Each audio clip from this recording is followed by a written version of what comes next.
Welcome back. All right, so we're 2 weeks out from the start of the season, and people are getting pretty excited about the start of the regular season and all of that. Um, it's going to be a busy season. There's, I think, one day off before the Christmas break. It's pretty much hockey every night, and that's the way we like it. And then, of course, there's the 3 week break for your Olympics, which is right after the All-Star break. So yeah, it's going to be a pretty condensed season outside of that.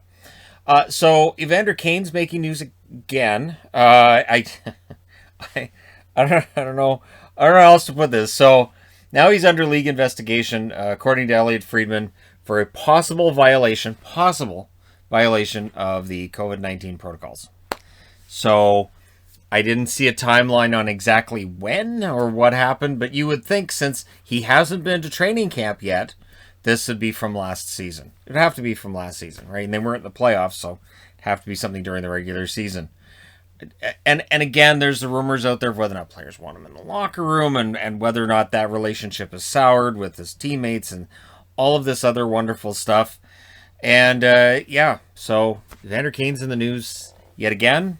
And here's to hoping that the next time I mention him in a news video, it's because he's scoring goals and made a nice play or had a fight with Ryan Reeves. Something along those lines, right? So there's a story that's out there, and I did not report on it yesterday because I thought, okay, this is out of a Ukrainian league, and it might be one of those things that everybody just gloms onto, and then it kind of goes away. And I don't know that that's going to happen now, because now the NHLPA's come out and made a statement in support of Jalen Smerik. Jalen Smerik, an American player who's gone over to play in the Ukrainian league, and was the recipient of a pretty obvious racial gesture from Andrei Deniskin. Now, Deniskin is a Ukrainian-born player. I did look him up yesterday. I thought, well, does he have...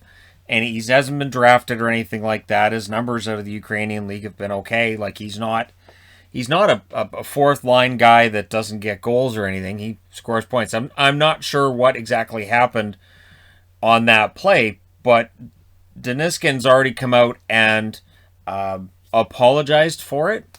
At least that's what I saw a translation of, was an apology for what had taken place, and widespread condemnation for what he did.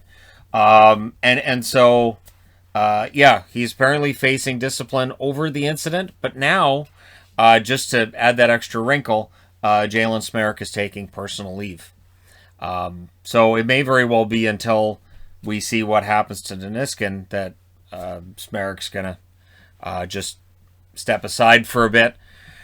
But we'll see what happens with this, what kind of a suspension is handed down, if there's a suspension handed down. Because again, this isn't National Hockey League, this is Ukrainian League, and I don't know how heavy they might come down on this, or if they might give him a slap on the wrist and say he hasn't done anything before this.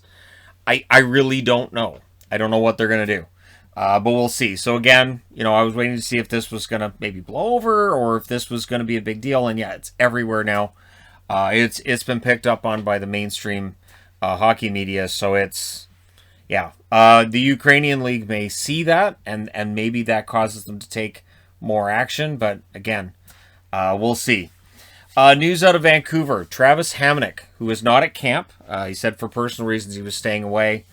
And I know that the pandemic's been tough for him. I know that he opted out when they had the return to play in 2020. And then he came out and he played for Vancouver last year.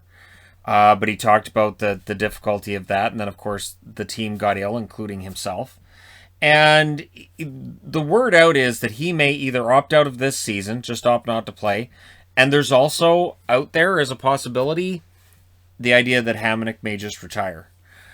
So we'll see what happens. But at this point, I would think that since he didn't participate in training camp, we haven't seen him yet, and he's still in Manitoba, he's still at home, it is quite possible that he's going to opt out. The good news for the Canucks last night was that A, they won, and B, OEL was impressive in that victory. There's going to be a lot of pressure on that blue line, and if Hamonic steps aside, that may increase the pressure on a guy like maybe Luke Schen's going to have to play a more prominent role than expected. Right-hand defenseman can be tough to find. And if Hamonic does step aside, it does give them some cap space if he's not going to play this year. But a lot of the defensemen that we're going to move have already moved. And if a defenseman's out there available for trade right now, there's going to be some flaws there. I wonder how this is going to turn out. And the Canucks blue line, if they don't have Hughes, and if Hamonic's not there for this season, I have no idea how that blue line's going to look and how it's going to perform. But it does mean for a guy like Jack Rathbone, again, maybe he gets a more prominent role too, right? Good news story out of Montreal last night. Reason I'm wearing a Montreal jersey. Jonathan Drouin returns to the sport and has 2 assists last night in his return to the game. If Jonathan Drouin is, physically healthy, mentally healthy, and if he's ready to go out there and perform the way that he has at the peaks of his career, Drouin's return could be huge for Montreal.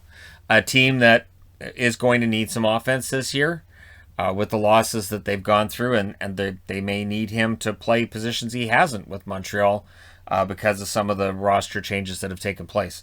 So, yeah, I'm looking forward to seeing how Drouin and Montreal does this year. Also, out of last night's games, while OEL's having a good game with Vancouver, so is Connor Garland. Arizona had a good game out of Gunther, who had a goal and an assist, including the game winner, and Louis Eriksson gets a goal. And I've said all along that for Louis Eriksson, it was just a disaster in Vancouver. I don't think he's going to be a scoring star in Arizona, but he should score more regularly in Arizona than he was in Vancouver, because Vancouver was it was not a good spot for him, and there was no way with that contract that they could get rid of him until they figured it out with Arizona. So I really honestly wish Louis the best. He always seemed like a really good guy, and just a tough break and a contract that made it so that Vancouver couldn't trade him. He only played 7 games last year, and he said after the game, he said he was glad to be on the ice. He was glad to be playing. So as long as he has that attitude, it's possible that Louis Eriksson has a pretty good year for Arizona. And the Coyotes could be kind of fun to watch, even if they don't win very often, because the effort will be there. And if Gunther makes the team, who knows, right? So we'll see how many of these players out of the 2021 draft actually end up making the team. It was considered that probably none of them would, but they may prove people wrong. The 2017 draft proved a lot of people wrong, too. Lehtinen was injured last night for Columbus, a game that Columbus won 3-0. But he was hurt last night. It's a lower body injury. He is going to be reevaluated today. And then we'll get a better idea for how long he might be out. So Columbus, who have had their losses, we talked about it. Players that were on that 2019 team. I did the video the other day on Columbus's playoff history and just ran down all the players from the 2019 team that are now gone. And it is a huge list. So for a guy like Lehtinen, it's important that he comes back as quickly as possible, because that blue line, while there's some talent there and there's some good youth there and I like some of what's going on, Lehtinen could be an important part of that. The suspensions that were handed out yesterday, I didn't do a video specifically on this because I don't know that Dylan McIlrath even makes the team. So here's what probably happens. So he's suspended for 2 preseason and 2 regular season games for the head hit on Fogarty.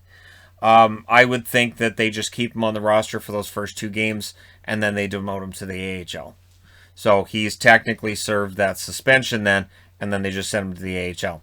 So that's likely what's going to happen here, unless they just send him down. And if they do, those suspension games just linger. So basically the suspension would kick in when he comes back up to the NHL. He doesn't get suspended for AHL games. So, yeah, McIlrath gets that. Ridley Gregg, spelled correctly today. It looks weird without an E in it. That name should have an E in it, I think. But that's just me.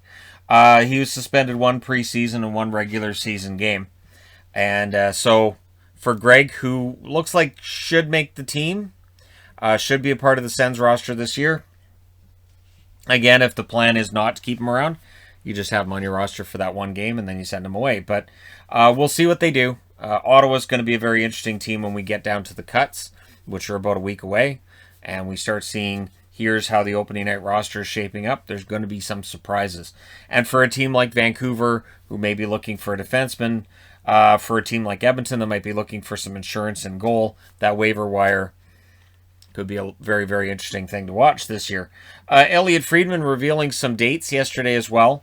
March 21st will be the trade deadline.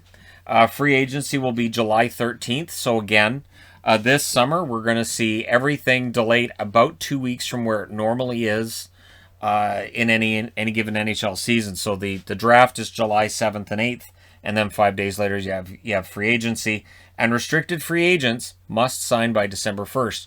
Now, this isn't necessarily news because that's normally the date that they have to sign by, or they can't play that year. And the interesting part is the season's starting a little bit later than normal. They did not push that date back. So, yeah, RFAs, the clock is ticking. If they don't sign by December 1st, they're not playing this year. So, for Pettersson, Hughes, and others, right, the clock is definitely ticking for them and for the teams as well. So, there you go. A little bit of news of the day for all you fine people for your Tuesday. Let me know your thoughts in the comment section below as always. Don't forget to hit like and subscribe if you're browsing your way through. You just happened upon this video. Thank you guys so much for watching, for all your support. I will talk to you again soon.